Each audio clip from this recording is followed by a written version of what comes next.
ជំរាបសួរលោកអ្នកនាងខ្ញុំថៃថាណិត VTV Asia News នឹងជំរាបជូនអំពីព័ត៌មានទីផ្សារសម្រាប់ថ្ងៃទី29ឧសភា2026អ្វីដែលយើងនឹងបដោតនៅថ្ងៃនេះគឺថ្លៃភាគហ៊ុនប្រចាំថ្ងៃដែលមានការឡើងចុះទាំងក្នុងនិងក្រៅតំបន់អំពីទំនាក់ទំនងពាណិជ្ជកម្មទ្វេភាគីរវាងកម្ពុជានិងប្រទេសដទៃទំនិញសកលរួមទាំងអាជីវកម្មចម្រុះថ្ងៃនេះដែរភាគហ៊ុននៅអាស៊ីភាគច្រើនបានហក់ឡើងខ្ពស់តែតម្លៃប្រេងបានធ្លាក់ចុះទៅវិញក្នុងនោះភាគហ៊ុននៅទីក្រុងសេអ៊ូលបាននាំមុខគេដោយតំបន់អាស៊ីបានហក់ឡើង 3.6% ខណៈដែលសន្ទុល Nikkei របស់ទីក្រុង Tokyo វិញ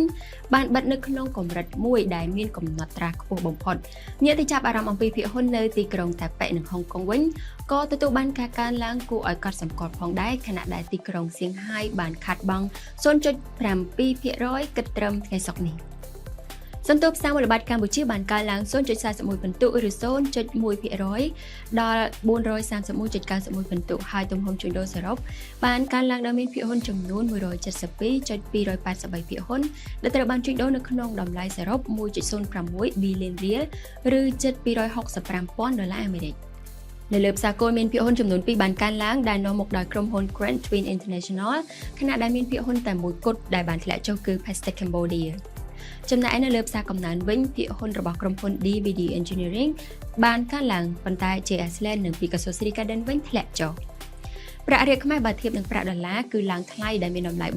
4026 រៀលក្នុង1ដុល្លារឯសន្ទុះប្រាក់ដុល្លារនៅថ្ងៃនេះវិញគឺមានតម្លៃ 99.10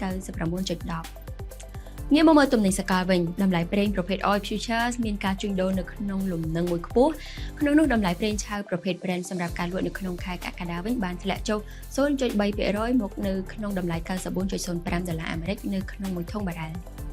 ចំណែកឯតម្លៃប្រេងដែលត្រូវលក់នៅពេលអនាគតរបស់សហរដ្ឋអាមេរិកវិញគឺមានស្ថិរភាពនៅក្នុងតម្លៃ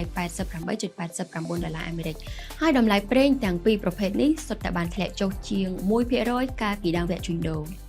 តម្លៃមាសបានឈានទៅដល់ការខាត់បង់ប្រចាំខែជាលើកទី3ជាប់ៗគ្នាហើយតម្លៃមាសប្រភេទ Spot Gold បានកើនឡើង 0.6% ដល់ $4518.57 អាមេរិកនៅក្នុង1អោនរីឯមាសដូងវិញបានធ្លាក់ចុះដល់កម្រិតទាបបំផុតនៅក្នុងរយៈពេល2ខែគឺមានតម្លៃ $4365.76 អាមេរិកកាលពីថ្ងៃប្រហ័សប៉ុន្តែបានបិទវិញនៅក្នុងតម្លៃខ្ពស់ជាងនេះក្រឡេកមកមើលទីផ្សារ crypto វិញ Bitcoin ត្រូវបានជួញដូរនៅក្នុងតម្លៃ $73,500 អាមេរិកដែលទាបជាងប្រហែល 10% បើធៀបនឹងការកើនឡើងនៅពេលថ្មីៗនេះសូមបន្តទៅកាន់ព័ត៌មានដែលទាក់ទងនឹងអាជីវកម្មចម្រុះដទៃទៀតក្រុមហ៊ុនគុតគង់គ្រឿងបន្លាស់រថយន្តរបស់កូរ៉េខាងត្បូងដែលហៅថា Yura Harness Cambodia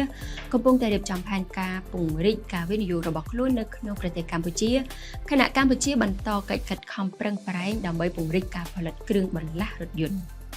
ផែនការពង្រីកនេះត្រូវបានពិភាក្សានៅក្នុងជំនួបកាលពីថ្ងៃទី28ខែឧសភា